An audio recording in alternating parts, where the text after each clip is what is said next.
way adagtahay inaad mas la saaxiibto iyo yaxaas weliba waxa uu ninkan sameynayana wax mucjisa afkiisa fiiri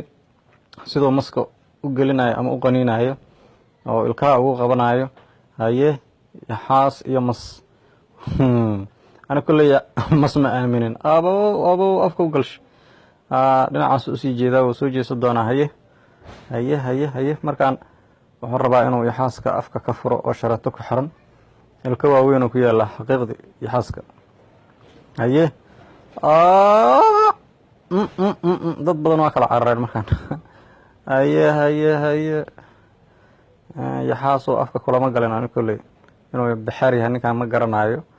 mana dhihi karo waa bixaar waxaa laga yaabaa inuu haybad kale oo gooniya uu ilaahay siiye u leeyahay haye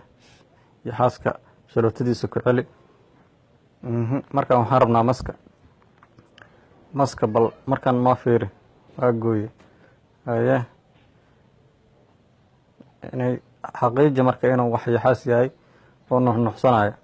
haye gacmihiisa aad ka arki kartaa soo u nuxnuxsanayo waa kaas mujeedaa haye mujeedido waa aragtaan